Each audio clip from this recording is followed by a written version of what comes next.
Welcome to MobileFirst-Personal websites, where we explore the world of user-friendly mobile sites, empowering you to craft, maintain, and control your own personal website effortlessly. No coding skills needed. You become the master of your digital presence on the digital highway. Affordable and simple to build. Solopreneurs, small businesses, and individuals in all walks of life get up close and personal with your clients, prospects, and community. Hey everyone, welcome to today's episode of Mobile First Personal Websites. I'm your host, Joran Blake, and I'm thrilled to dive into a topic that's becoming incredibly crucial for anyone looking to elevate their digital presence: mobile first websites and digital business cards for solopreneurs. With me today is an incredibly insightful guest, Neris Meyer, who has become quite the authority on productivity and focus techniques. Welcome, Neris. Thanks so much, Joran. I'm really excited to be here and to share what I've learned along the way. I love how we're integrating technology into our personal branding. It's such an essential part of the productivity toolkit for solopreneurs and freelancers. Absolutely. There's this fascinating confluence between accessibility, branding, and sustainability that mobile-first design brings to the table. Last time, we touched a bit on personal websites with Farron Blake, and it was enlightening. Today, Neris, I'd love for us to peel back the layers on how going mobile-first and digital can be a game-changer for solopreneurs. Any initial thoughts on that? Definitely. In my journey from a completely different career into mastering productivity techniques, I've realized just how crucial being adaptable and up-to-date with technology is. A mobile-first website, like those offered on MobileFirst-Personal, ensures your site is accessible and engaging across all devices. That's exactly what you need when your audience is increasingly smartphone-centric. Right. And it's amazing how much intuitive design can impact user engagement. When you prioritize mobile first, you're automatically curating an easier, more seamless experience for users.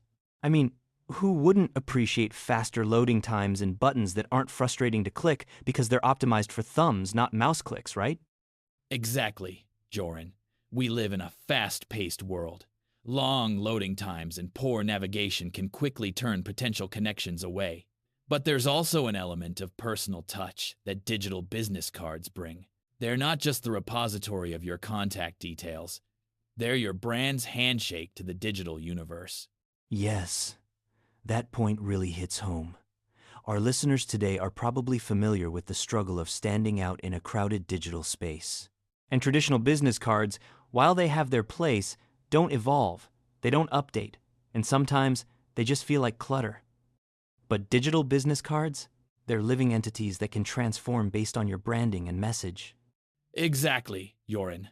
I like to think of them as an extension of your online persona.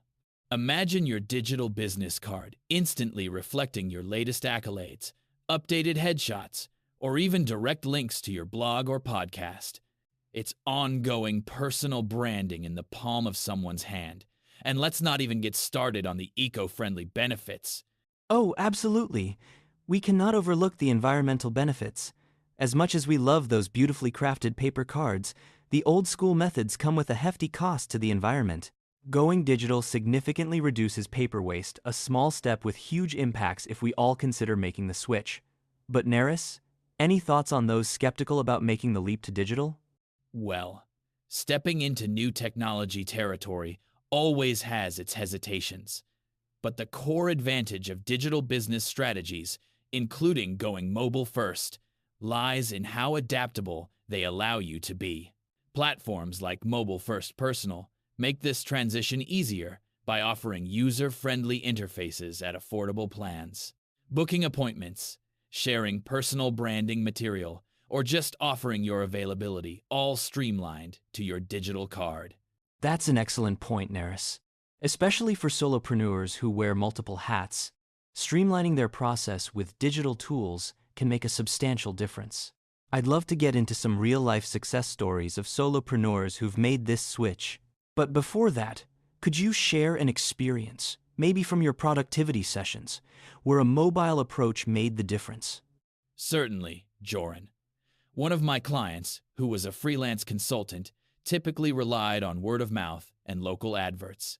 But business was just stationary. It wasn't until they adapted their networking strategy by utilizing digital business cards and a mobile-first website that they saw a significant spike in client inquiries and collaborations.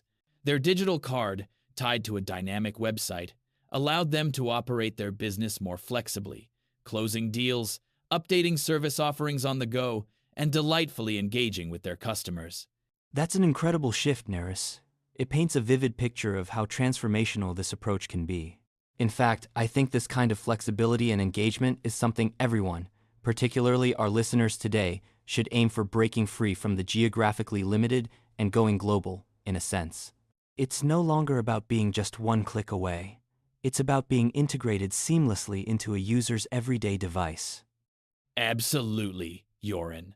And that's where I stress not just having a mobile-first mentality, but also being consistent with your digital image. Ensuring that this image is unified across all platforms helps build trust and recognition. It's like decluttering your digital presence to offer a cohesive brand message to the world.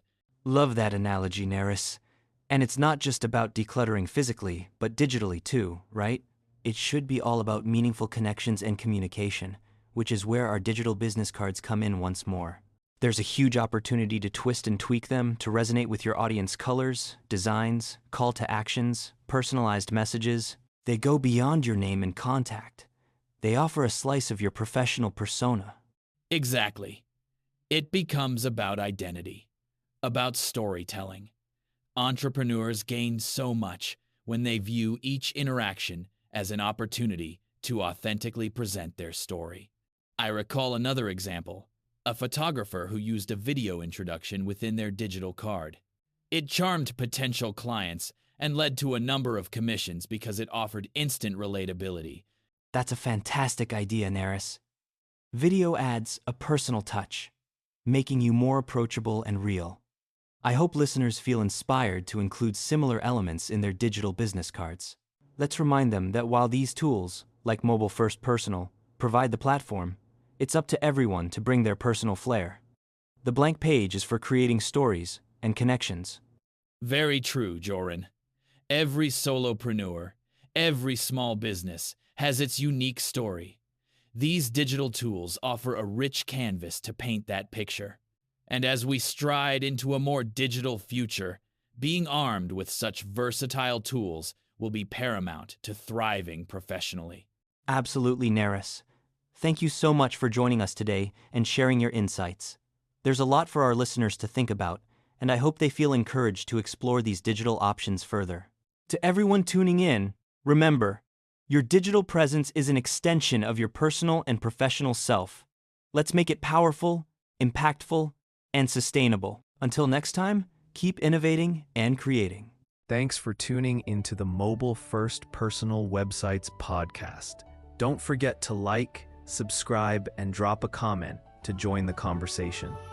Your feedback is valuable to us all in the community.